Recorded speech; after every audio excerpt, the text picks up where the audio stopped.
Podcast ghost host में आपका खुशामदीद। आज हमारे साथ मौजूद हैं डॉक्टर गजाला नूर।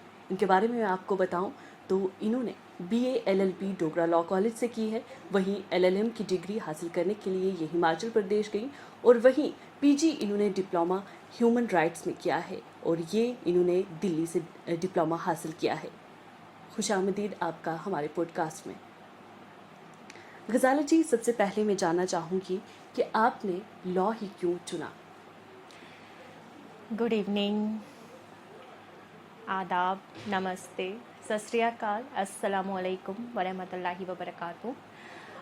मैं डॉक्टर गजाला नूर आपके यहाँ पर उपस्थित हुई हूँ। सबसे पहले तो मैं ये बताना चाहूँगी कि मैंने जो LLB, LLM, PGD और PhD इन लॉज में जो किया है वो मैंने अपनी चॉइस से किया है। और जो मेरा ये पूरा सफ़र रहा है वो मेरा इस तरह से रहा है कि मुझे किसी को दिखाने के लिए नहीं, बट हाँ किसी को प्रूफ करने के लिए भी नहीं, बट हाँ ये जो पावर, राइट्स, ड्यूटीज़ और जितने भी लीगल राइट्स हैं, फंडामेंटल राइट्स हैं, हमारा जो कॉन्स्टिट्यूशन है, इन सारी चीज़ों को अच्छे से ग्रैप्स करने के लिए मैंने एकेडमिक्स ही चूज़ करा। मेरे पास बहुत सारे रास्ते थे, वकालत में जाने के लिए, LPO में भी जाने के लिए, लॉ फर्म भी बहुत सारी थी, कंपनीज़ में भी मैंने जॉब किया हुआ है LLB और LLM के बाद भी। बट मेरा जो पैशन था वो एकेडमिक्स की तरफ ज़्यादा गया। वो क्यों गया? क्योंकि मुझे ऐसा लगा कि जो हमारे इंडिया या हमारे स्टेट या हमारी कंट्री में कहीं पर भी लूँ तो हमारी जो एजुकेशन है वो कहीं ना कहीं ज़ीरो की तरफ जा रही है। तो मैं एज अ टीचर आपसे बात करूं अभी, या एज अ स्टूडेंट से बात करूं, या जो भी मैंने चंडीगढ़ यूनिवर्सिटी में भी प्रोफेसर का काम किया है, जम्मू यूनिवर्सिटी में भी एज अ रिसर्च स्कॉलर के तरफ से हमें पढ़ाने का मौका भी मिला है। मैंने जितना भी बच्चों के साथ जो मैं अपने साथ जुड़ी हुई हूँ ना, एक स्टूडेंट और टीचर का जो रिलेशन होता है, मैंने यही देखा है कहीं ना कहीं ये जो मोबाइल फ़ोन्स आ रहे हैं ये हमारी किताबों से ना बहुत मीलों दूर जा चुके हैं। तो मैं अपनी एजुकेशन ग्रैप्स तो करती रही, सिर्फ खुद के लिए नहीं, अपनी डिग्रियां मैंने अपने दीवार पे लटकाने के लिए नहीं। मैं चाहती हूँ कि मैं अपनी नॉलेज को, अपनी जो भी मैंने एक्सपीरियंस गेन किया है वो मैं सब तक पहुँचा सकूँ। मैं अब ये नहीं है कि मैं सिर्फ अपनी डिग्री का वेट कर रही थी या अपने डॉक्टरेट का वेट कर रही थी, बट आप मेरा पिछला भी देख लें तो मैं हमेशा हर किसी को आगे एजुकेशन के लिए ही मैंने बहुत प्रेरित किया है, बहुत फोकस में रखती हूँ कि स्टूडेंट्स हमेशा अपने राइट्स को लेके राइट्स की तरफ ही वो ध्यान दें। क्योंकि जब तक आपको अपने राइट्स के बारे में नहीं पता होगा, मैं नहीं बोलती हूँ कि पर्सनल राइट्स, रिलीजियस राइट्स, वो सब तो अपने घर से, अपनी माँओं से सीखते ही सीखते हैं, क्योंकि हमें ये सबको पता होता है कि first teacher is the mother of your family. तो मैं यही चाहूँगी कि आप सब अपने राइट्स को लेके करें। अपने राइट्स ज़रूरी नहीं है कि किसी ने मेडिकल की लाइन ली है या किसी ने इंजीनियरिंग की लाइन ली है, पर कहीं ना कहीं आपको अपने फंडामेंटल राइट्स के बारे में ज़रूर पता होना चाहिए। तभी मैं इस पावर में आना चाहती थी, मैं इस अथॉरिटी में आना चाहती थी। मेरा जो 11th में रहा है वो मेरा मेडिकल ही रहा है। मेरा बड़ा शौक था कि मैं आर्ट्स रखूँ, पर वो होता है ना कि घर में अगर कोई डॉक्टर है तो मैं करके हमें भी फिर डॉक्टर ही करना पड़ता है, या इंजीनियर है तो वैसे ही जाना पड़ता है। मैं एक वो जो कमल का फूल होता है ना कीचड़ में, मैं सेम वैसी ही हूँ कि मेरा पूरे ख़ानदान में पूर्वज का भी लेकर आओ ना, किसी ने भी लॉ नहीं किया है। I am the only one जिसने लॉ चूज़ किया। हाँ, सुनने में तो मुझे बहुत कुछ आया, लाइक बहुत टॉन्ट्स। 2011 से मैं लीगल फील्ड में हूँ, तो मुझे बहुत कुछ सुनने को मिला कि वकालत से भी मुझे सुनने को मिला। ज़्यादातर तो अपने ही बोलते हैं, बट ये है कि एक इस चीज़ को लेके जो मुझे राइट्स पता चले हैं, अपने हकूक़ पता चले हैं, वो शायद मुझे घर पे पर्सनल लॉज से भी नहीं पता चलते। क्योंकि हम राइट्स जो पढ़ते हैं, हम कॉन्स्टिट्यूशन जो पढ़ते हैं, वो हम बाइबल, गीता भगवत, कुरान शरीफ, इन सारी चीज़ों को मिक्सअप लेके चलते हैं, फिर हमें फ़र्क पता चलता है। आजकल आप लोगों ने देखा होगा कि कम्युनिटी बेस पे बहुत सारी चीज़ें चलती है, बट कम्युनिटी और आपके लॉज इज़ टोटली डिफरेंट। जिस तरह से हम बोलते हैं कि rules and regulations are different, उसी तरह मैंने जो चूज़ किया वो मेरा लॉ, मेरी चॉइस थी। पीएचडी का कैसा सफ़र रहा आपका? पीएचडी जो आपने स्पेशलाइजेशन फैमिली लॉ में किया है, तो कैसा रहा आपका ये journey? PhD was very difficult. जो अपने स्ट्रगल करी है बहुत ज़्यादा, खासकर Jammu university, state university law department से मैंने करा है। बट जो मेरा सफ़र रहा है, जो मेरी जर्नी रही है, वो माशाल्लाह बहुत ही एक्सपीरियंस से भरी पड़ी, बहुत ही ज़्यादा नॉलेज से भरी पड़ी है। क्योंकि मैंने सिर्फ पीएचडी के दौरान पीएचडी जर्नी ही नहीं करी है, मैंने इन 3 सालों में 6 प्रोजेक्ट्स कंप्लीट कर लिए हैं। प्रोजेक्ट्स के बारे में अगर मैं आप लोगों से ये बात करूं तो ये है कि हमारे JNK में बहुत कम लोगों को प्रोजेक्ट्स के बारे में पता होता है। व्हाट दे आर थिंकिंग कि जो टेंडर, जो प्रोजेक्ट्स, चिनाब वैली प्रोजेक्ट्स है, ऐसे वैसे प्रोजेक्ट है, वो मिल जाते हैं। लेकिन आपके स्टूडेंट लाइफ में भी, आपके प्रोजेक्ट्स में भी आप ध्यान दे सकते हो। प्रोजेक्ट्स आपके जो पोस्ट होती है वो ज़्यादातर फील्ड इन्वेस्टिगेटर होती है, और जो पीएचडी करके होते हैं उनका रिसर्च असिस्टेंट या रिसर्च एसोसिएट होता है। ऊपर वाले की दया से मैंने बहुत अच्छे प्रोजेक्ट्स किए हैं, वो तो मेरी मतलब किस्मत थी या क्या थी। फर्स्ट प्रोजेक्ट जो था, that was my base of my project, वो कोविड के बाद मेरा IIE इंस्टीट्यूट पुणे से स्टार्ट हुआ। उसके बाद मैं कुछ सर्च करने लगी अपनी पीएचडी से रिलेटेड, तो मेरी नज़र पड़ी कि नेशनल कमीशन ऑफ वुमेन की तरफ से भी प्रोजेक्ट्स निकलते हैं।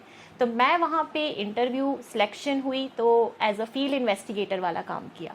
उसके बाद फिर मेरा प्रोजेक्ट से रिलेटेड बहुत ही इंटरेस्ट बढ़ गया, क्योंकि मेरा जो पीएचडी की जर्नी थी वो एम्पिरिकल फील्ड है। एम्पिरिकल मीन्स आपको क्वेश्चनियर्स दिया जाता है, आप घर घर जाके उनसे भरते हैं, पब्लिक की राय लेते हैं, और जनरल पब्लिक की राय लेते हैं, और अगर आपके दूसरे भी रिस्पोंडेंट्स होते हैं आप उनसे राय लेते हैं। तो जो मेरा प्रोजेक्ट है वो बेसिकली इन्हीं सब चीज़ों से था। तो जब तक मैं अपनी पीएचडी की जर्नी करती तो मुझे अपने प्रोजेक्ट से बहुत ज़्यादा एक्सपीरियंस गेन हुआ। उसके बाद मैंने ICSSR के भी 2 प्रोजेक्ट्स किए, जहाँ मैं एक प्रोजेक्ट में सेंट्रल यूनिवर्सिटी सोशल वर्क में, दूसरा ICSSR का प्रोजेक्ट मेरा जम्मू यूनिवर्सिटी TBS में रहा है एज अ फील्ड इन्वेस्टिगेटर। मैंने सारा काम भी किया है। मैं बस यही कहना चाहूँगी कि आपको ना अपनी जर्नी सिर्फ एक जगह फोकस नहीं रखना चाहिए, क्योंकि किताबी कीड़ा बनना भी हमारे लिए जंग वाला काम हो जाता है। अगर हम किताबी कीड़ा बन गए तो हमारे ऊपर भी रस्ट हो जाएगी। इसलिए कभी कभार आपको अपने हाथ पाँव भी फैलाने चाहिए, अपना माइंड सेटअप इतना फोकस, अपना विजन इतना क्लियर रखना चाहिए कि आप एक गोल को तो रखोगे। लेकिन मैं उन बच्चों के लिए ये नहीं कहना चाहूँगी जो कॉम्पिटिटिव एग्ज़ाम की तैयारी कर रहे हैं, उनके लिए एक ही फोकस रहेगा, उनके लिए थ्योरेटिकल पार्ट ही ज़्यादा ज़रूरी है। But PhD journey is not a sitting job, खासकर एम्पिरिकल स्टडी। मैं यही कहूँगी कि आप अपना जो ज़्यादा समय आप लोग फ़ोन के साथ यूज़ करते हैं, बेटर होगा कि आप प्रोजेक्ट्स देखें, रिपोर्ट्स बनाएं, आर्टिकल्स लिखें, अपने अंदर जो आपके माइंड सेटअप है वो उनको बाहर निकालें। ये जो कलम होती है ना, ये एक ऐसी कलम है कि अगर जज साइन कर दे वही सज़ा हो जाती है या वही फारिग हो जाता है। इस कलम का इस्तेमाल आपको इस तरह से करना चाहिए कि आप इसका मिसयूज़ ना करो। इसलिए आपने कलम को हमेशा इस तरह से रखो कि आपकी वो जो कलम है उसको दुनिया भर याद करे। और ये जो जी गज़ाला, आपने पढ़ाई को लेकर बात की, अपनी जर्नी के बारे में बताया, रिश्तों के बारे में आप क्या कहती हैं, क्या समझती हैं? रिश्ते कितने ज़रूरी हैं? रिश्ते बहुत ज़्यादा ज़रूरी है, बहुत बहुत बहुत ज़्यादा ज़रूरी है। और रिश्ते के जो धागे होते हैं ना, वो रेशम के धागों से भी बहुत कीमती होते हैं। मैं कहती हूँ कि जब तक आपके रिश्ते कायम नहीं होते आप इस दुनिया में नहीं रह सकते। अगर ऊपर वाले ने आपको माँ बाप दिए हैं, माशाल्लाह आपके सिबलिंग्स दिए हैं, भाई बहन दिए हैं, चाचा दिए हैं, चाची दिए हैं, मामा मामी, दादा दादी, मासा मासड़, फूफा फूफीस, आपको उन सभी रिश्तों को इस तरह से निभाने पड़ते हैं कि आप जैसे मेरी मॉम की डेथ 2017 में हुई थी। उसके बाद रिश्ते निभाने मेरे लिए थोड़ा डिफ़िकल्ट हो गया था, क्योंकि हर एक चीज़ आपकी ना मदर तय करती है। उन्होंने किस तरह से रिश्ते निभाए, मैं उन्हीं के लक्ष्य कदम पर अभी माशाल्लाह मेरे सारे रिश्तेदार मेरे से राज़ी हैं। कोई भी ऐसा नहीं है कि कहीं ऐसा कोई बात करे। पहली हैं जो कह रही हैं कि मेरे रिश्तेदार मुझसे राज़ी हैं। नहीं, आपके रिश्तेदार आपके हुकूक, आपके इखलाक से ही बनते हैं। अगर आप अपने रिश्तों को नहीं बना सकते तो आप अपनी सोसाइटी को कैसे कायम रख सकते हैं ना। अगर आपका कुछ स्टार्ट होता है, अगर आपकी जो परवरिश स्टार्ट होती है, आपकी जो मेंटल स्टेटमेंट स्टार्ट होती है, वो आपके घर से स्टार्ट होती है। तो मेरे जितने भी अभी तक रिश्तेदार हैं, उन्होंने मेरी मॉम के बाद बहुत बहुत, मैं तो कहती हूँ कि मेरी एक मॉम थी लेकिन अभी मेरी 10 मॉम है, क्योंकि मेरे जो पापा हैं वो 10 भाई बहन हैं, मेरी 4 चाचियाँ हैं, 5 फूफियाँ हैं, और मेरी जन्नतगार 3 मासियाँ भी थी, मतलब 2 मासियाँ थी, मम्मा को मिला के उनकी डेथ हो गई है कुछ पर्सनल रीज़न और हमारी कुछ हेरिडिटरी की वजह से।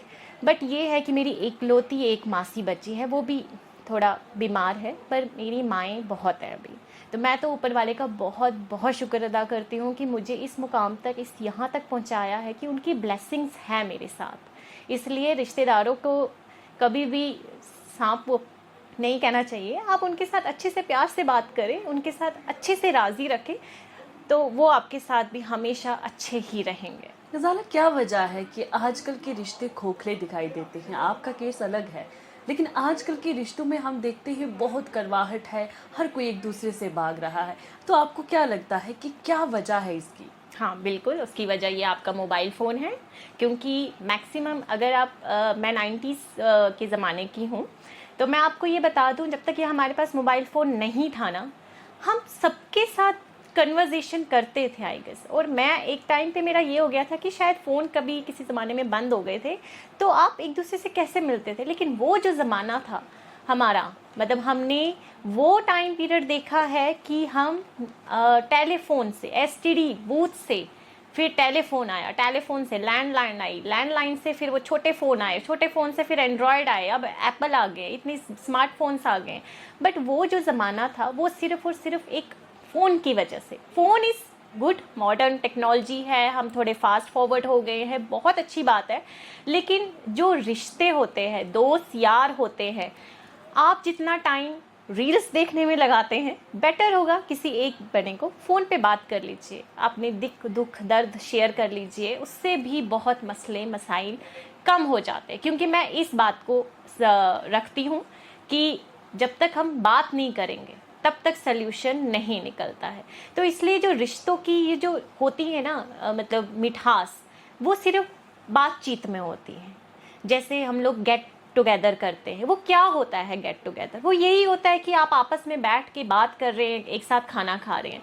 तो जितना टाइम आपने अपनी दूरी में रखी, जैसे अभी कोई बाहर कंट्री में काम कर रहे हैं, कोई यहाँ पर है, चंडीगढ़ में मैं जब रही थी, वहाँ मैंने बहुत फैमिलीज़ देखी कि उन्होंने अपने बच्चों को पढ़ाया लिखाया, बाहर भेज दिया, लेकिन अभी उनके पास अपने माँ बाप के लिए टाइम नहीं है। वो क्यों? क्योंकि वो, ठीक है, बहुत अच्छी बात है कि वो पैसा कमाने बाहर चले गए, लेकिन जिन माँ बाप ने आप लोगों को यहाँ तक पहुँचाया, उनके लिए आपके पास अगर 5 मिनट भी टाइम नहीं है, तो फिर तो मैं यही कहूँगी कि उन पैसों की इस दुनिया में कोई भी अहमियत नहीं है। माँ बाप के सिवा आपका इस दुनिया में कोई भी नहीं होता है, और उनके लिए टाइम निकालना ही बहुत बड़ी बात होती है। ब्लेसिंग्स आपका होना चाहिए, क्योंकि अगर इस दुनिया में लाया है ऊपर वाले के बाद आपके पेरेंट्स ने लाया है, ठीक है ना, और उसके बाद आपको जो जानने लगे, आपकी जो परवरिश हुई सोसाइटी में या रिश्तों में हुई है, तो मैं यही कहना चाहूँगी कि आप थोड़ा सा वक्त निकाल के ना अपने बुज़ुर्गों के साथ बैठे, अपने रिश्तेदारों के साथ बैठे,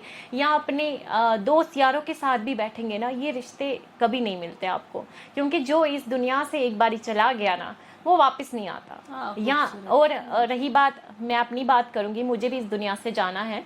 मेरी कब्र पे कोई ये नहीं लिखेगा BA LLB LLM PGD, है ना। तो मेरे मरने के बाद जो दिखाई देगा दुनिया का, वो जाहिर सी बात है जिनके साथ मैंने अच्छे ताल्लुकात रखे होंगे। मरने के बाद या तो आपकी बैक बीटिंग होती है या तो अच्छाई होती है ना।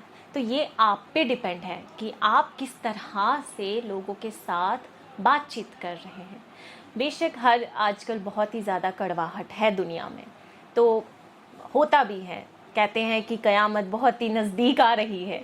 तो मैं तो यही कहूँगी कि जितनी क़यामत नज़दीक आए, मरना भी है सबने, इंशाल्लाह मुझे भी मरना ही है, तो मैं यही कहूँगी कि आप हमेशा सबके साथ प्यार से बात करें, मन मुटाव ना रखें, और अपने घरों में एजुकेशन का थोड़ा फोकस रखे कि जब तक उनको एजुकेशन नहीं प्रोवाइड होगी। देखो there is a huge difference in between educated people and a literate people, है ना। जिनको इन दो लफ्ज़ों का मतलब पता है तो वो ज़्यादा अच्छे से समझ सकते हैं कि मैं क्या कहना चाहती हूँ। जी। गजाला, आप Jammu Kashmir national conference students union की वर्किंग प्रेसिडेंट हैं। आपने लॉ किया, जी। डिग्री हासिल की, आपने वकालत छोड़ के पॉलिटिक्स को ही क्यों तरजीह दी, सियासत ही क्यों? पावर और अथॉरिटी, इन दो लफ्ज़ों में जब मैंने डिफरेंस देखा तो मेरा जो वेटेज था अथॉरिटी को कम और पावर को ज़्यादा था। तो अगर मैं वकालत करती तो डेफिनेटली मुझे अथॉरिटी लेवल मिल जाती, पर पावर थोड़ी कम मिलती। तो पॉलिटिक्स का मेरा थोड़ा जुड़ा हुआ है, मेरा थोड़ा पर्सनल चीज़ जुड़ा हुआ है, वो ये कि my mom was suffering with a cancer disease, उन्हें ओवेरियन कैंसर था। तो पहले हम उनको गंगाराम लेके गए, वहाँ पे इलाज करवाया। पहले उससे भी पहले हम रेलवे की तरफ से, मेरे father was a service from the railway department, he is retired now. तो हमने बहुत जगह इलाज किया, गंगाराम मतलब दिल्ली का कोई भी नहीं छोड़ा, हमने राजीव गांधी कैंसर हॉस्पिटल में भी किया। लास्ट में हमें पता चला कि हमें टाटा मुंबई कैंसर ही जाना पड़ेगा फॉर ऑपरेशन, बट वहाँ की जो डेट थी वो हमें महीना 1.5 महीने के बाद मिल रही थी। तो मुझे किसी ने बोला कि कोई एक फलाना XYZ ABC के भी नोन के वहाँ पे हैं, तो मैंने उनके साथ कनेक्शन जोड़ा क्योंकि मुझे उनसे मिलना था। उन्होंने अपने PA से वहाँ फ़ोन करवाया and you can't believe, just because of the politics मेरी मॉम का ऑपरेशन विद इन 3 days हो गया। And you can imagine that was the trigger of my life कि मैंने उस टाइम ठान ली कि पढ़ाई के बाद मैं पॉलिटिक्स में ज़रूर जाऊंगी। अब ये ज़रूरी नहीं है कि मैं NC के साथ हूँ या किसी और भी पार्टी के साथ हूँ, मुझे ये जो अपनी हिसाब से लगा मुझे ठीक लगा। मैं स्टूडेंट यूनियन का ये हूँ कि मैं खुद नहीं गई थी, मुझे बुलाया गया था, उनको मेरा काम अच्छा ही लगा होगा होपफुली, तो आज मैं उनके साथ हूँ। माशाल्लाह स्टूडेंट यूनियन के साथ हूँ बेसिकली मैं, वो बहुत ही अच्छा काम कर रहे हैं। ज़रूरी नहीं है कि आप एक स्टूडेंट्स यूनियन के साथ हो, मेरे बहुत सारे अच्छे फ्रेंड्स ABVP में भी हैं, BJP में भी हैं, बहुत जगहों पर है। आप सिर्फ ये है कि आपका जो मेन मोटिव होता है वो स्टूडेंट्स का जितने भी इश्यूज़ होता है उनको रेज़ करना, ठीक है। कोई ज़्यादा करता है, कोई कम करता है, लेकिन करते ज़रूर है। तो मैं यही कहना चाहूँगी कि मेरा जो पॉलिटिक्स के साथ जुड़ा वो यही लगा कि जो एक ट्रिगर था मेरा 2016 की बात है, अभी भी जैसे कल की ही बात हो, तो वही एक ट्रिगर था कि मुझे वकालत में नहीं जाना, मुझे आगे जाके पढ़ाई करूँगी, अपने हक जानूँगी, पहले अपने राइट्स जानूँगी, क्योंकि जब तक मुझे मेरे राइट्स नहीं पता होंगे तो मैं आगे कैसे बता सकती हूँ। तो ये पॉलिटिक्स में जाने का मेरा वही एक ट्रिगर था और ऐसा कुछ नहीं था। गजाला, आपने राइट्स की बात की, आप all India council of human rights, liberty and social justice की स्टेट प्रेसिडेंट भी हैं, तो किस तरीके से आप लोगों को मदद करती हैं, या कोई ऐसा वाक़या आपकी ज़िंदगी में जिसमें ऐसा हो कि कोई शख्स हो जिसको बहुत ज़्यादा मदद की ज़रूरत हो और आपने किया और आज तक आप उस पर फ़ख्र महसूस करती हैं कि मैंने उस शख्स की मदद की, उसकी जान बचाई? हाँ, बिल्कुल।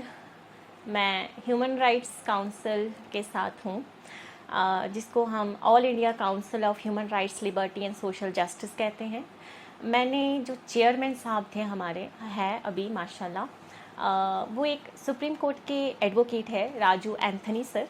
उन्होंने मेरा बहुत मान रखा है, उन्होंने मुझे बहुत ज़्यादा इमेज और रिस्पेक्ट दी है। मैं कभी भी अपने आप को उस मुकाम तक नहीं देख पाती जो सर ने, मतलब ये होता है ना कि एक स्टूडेंट के जो प्रॉस और कॉन्स होते हैं वो आपके टीचर ही जान पाते हैं और कोई नहीं जान पाता। तो वो मेरे एक गुरु भी थे, तो वो मेरे टीचर भी हैं। उन्होंने बहुत ही ज़्यादा इंसिस्ट किया कि मैं इनके साथ जुड़ूं। तो पहले मैं as a district research officer थी उनके इस ऑर्गेनाइजेशन में, फिर उसके बाद में वाइस प्रेसिडेंट थी, फिर स्टेट वाइस प्रेसिडेंट थी। तो धीरे धीरे करके मैं उनके साथ 2017 में जुड़ी हूँ। मॉम के बाद ही ये सारे ट्रिगर्स जो भी आए हैं मेरी लाइफ में वो बस उन्हीं के बाद आए हैं। That was a very difficult time for me to just focus on your studies, but किसी ना किसी तरह से, वही मैंने कहा ना आपको, दोबारा से मैं यही कहना चाहूँगी, मेरे दोस्त यार और जो मेरे जितने भी रिश्तेदार हैं और मेरे जो सिबलिंग्स हैं उन्होंने बहुत ज़्यादा सपोर्ट किया। In fact my sister is a government doctor, वो चाहती तो मुझे डॉक्टर ही फोर्स करती, बट मेरी फैमिली इतनी भी स्ट्रिक्टनेस में नहीं है कि वो बच्चों पे कुछ फोर्सफुली थोपते हैं कि आपको ये करना है वो करना है। मेरे फादर ने दुनिया देखी, वो एक जगह पे मतलब सेंट्रल डिपार्टमेंट में उनका ट्रांसफ़र यहाँ वहाँ होता है, बट उन्होंने कभी भी ऐसा ना फोर्सफुली नहीं रखा। तो मैं बहुत ही शुक्रगुजार समझती हूँ। और मेरे जो भाई साहब हैं उन्होंने डबल मास्टर्स करी है, उन्होंने एमटेक में वो टॉपर रहे हैं जम्मू यूनिवर्सिटी से ही। इवन मैं जब अचानक ही उनके किसी एचओडी से मिली थी तो उन्होंने मुझे मेरे भाई के बारे में पूछा, तो उन्होंने सिंपल बोला, your brother was not a teacher material. तो तब मुझे पता लगा कि हाँ, टीचर और स्टूडेंट के बीच में जो होता है वो आपका टीचर ही समझ सकता है। लाइक हमें तो अपना भाई ऐसे ही लगता था, बट ये है कि माशाल्लाह उनकी अपनी अपनी जगहों पे माशाल्लाह ऊपर वाले की दया से गवर्नमेंट जॉब लगी है। तो मेरा जो ट्रिगर था ह्यूमन राइट्स के साथ जुड़ने का वो यही था कि आपको अपने ह्यूमन राइट्स, क्योंकि ह्यूमन राइट्स क्या होता है, जो भी हम कॉन्स्टिट्यूशन में पढ़ते हैं, डेफिनेटली ह्यूमन बींग्स के राइट्स ना। हम ये जो कुर्सी टेबल फर्नीचर वगैरह हैं इनके भी अपने अपने राइट्स हैं कि हाँ, इस टेबल को हम कहीं और नहीं रख सकते, कहीं कहीं ना जगह है। तो बस यही है कि जब तक आपके ह्यूमन के साथ आप नहीं जुड़ते, ह्यूमन टू ह्यूमन बींग, जैसे कि आपने जो कड़वाहट की बात करी थी, वो मैं यही कहूँगी, जब तक हम दूसरे के दिल में तो जानते नहीं हैं, लेकिन जब तक आपको एक ह्यूमन टू ह्यूमन टच नहीं होता ना, कि एक इमोशंस नहीं होते, तब तक आप उनके साथ बात नहीं कर सकते या उनके बारे में नहीं जान सकते। मेरी लाइफ में बहुत सारे इमोशनल, आप कह सकते हैं कि इमोशनल ट्रिगर्स आए हैं, जिनकी वजह से मैं इन सारी चीज़ों के साथ जुड़ी। और काम अच्छा चल रहा है उनका भी माशाल्लाह। मेरा बेसिकली था कि मैं एक सोशल वर्क बनूं, तो सोशल वर्क बनने के लिए मुझे कहीं डिग्री लेने की ज़रूरत नहीं थी। आप एक किसी भी एनजीओ में चले जाएं, मुझे अच्छा लगा इनका काम। ये ऑल ओवर इंडिया में काम कर रहे हैं हमारे डॉक्टर एंथनी सर। उन्होंने बहुत बारी जितने भी अवार्ड्स दिए हैं उन्होंने मुझे, thank you so much for that. But यही है कि आप अपनी लाइफ में पढ़ाई तो कर रहे हैं, लेकिन कहीं ना थोड़ा सोशल भी हो जाए। अब सोशल आपको ज़रूरी नहीं है कि आपको इसको पैसे देने हैं या उसको पैसे देने हैं। मैं तो आजकल की जनरेशन को यही सोशल कहूँगी कि वो अपने रिश्तों के साथ अच्छे से बात करें और अपनी एजुकेशन, अपने राइट्स के बारे में थोड़ा ज़्यादा जानकारी रखें। आखिरी बात, डॉक्टर गजाला नूर मोहब्बत पे यकीन रखती है?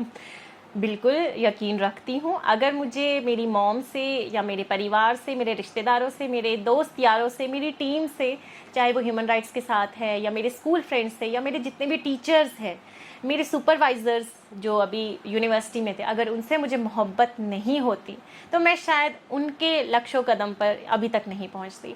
और एक बात मैं यहाँ पे रिवील करना चाहूँगी कि मेरी मॉम मुझे डॉक्टर बनाना चाहती थी। सेम जो मेरी बहन है वो MBBS डॉक्टर है, वो इलाज वाली डॉक्टर है। तो मैंने लड़ झगड़ कर लॉ चूज़ किया। That was my choice, by heart choice. वो जो लड़ झगड़ के वाला सीन करते हैं ना, मैं अकेली चले गई थी एडमिशन के टाइम पे। और फिर जब फ़ीस की बात आई तो मैंने घर पे बोला कि मेरी फ़ीस भर दो, नहीं तो एक एक करके कुछ कुछ सामान बेच के मेरे को फ़ीस भरनी पड़ेगी। तो फिर आए थे मेरी जन्नतगार मम्मा आई थी, भाई आए थे वहाँ पे फ़ीस भरने के लिए। तो तब मेरे भाई को ने ना नया वो वीर ज़ारा वाली मूवी देखी थी, and then that was saying कि अब तुम रानी मुखर्जी की तरह वो कपड़े पहनोगी। मैंने कहा हाँ, एक ही मूवी देखी है वकालत वाली तो वो चीज़। बट यही है कि मोहब्बत है इस दुनिया में। अगर ऊपर वाले ने मोहब्बत नाम की कोई चीज़ यहाँ नहीं डाली होती तो शायद हम इस दुनिया में नहीं जी पा रहे होते। तो मॉम का जो मोहब्बत है मेरे थ्रू जो अभी भी है, क्योंकि सभी लोग बोलते हैं कि मैं मॉम के जैसी दिखती हूँ। मैं जब भी कश्मीर जाती हूँ, अपने रिलेटिव से मिलती हूँ, तो उनको कहीं ना कहीं मेरी शक्ल में मेरी मॉम नज़र आती हैं। तो मॉम का ही सपना पूरा करने के लिए मैंने इतना लंबा सफ़र किया, जो कि मैं शायद 5 साल में MBBS में कर सकती थी। लेकिन मॉम के सपने के पूरे करने के साथ साथ मेरा अपना सपना भी तो पूरा हुआ। बट डॉक्टर तो बन गई। हाँ, इंशाल्लाह माशाल्लाह ऊपर वाले की दया से आज मैं फ़ख्र के साथ कहती हूँ कि मैं डॉक्टर गजाला नूर हूँ। बहुत शुक्रिया डॉक्टर गजाला नूर। जितनी आप खूबसूरत हैं उतनी खूबसूरत आपने बात की, और हमारी दुआ है, नेक ख्वाहिशात जो हैं, नेक दुआएं जो हैं आपके साथ हैं, आप इसी तरीके से फलती फूलती रहें। बहुत बहुत शुक्रिया आपका, बहुत बहुत शुक्रिया।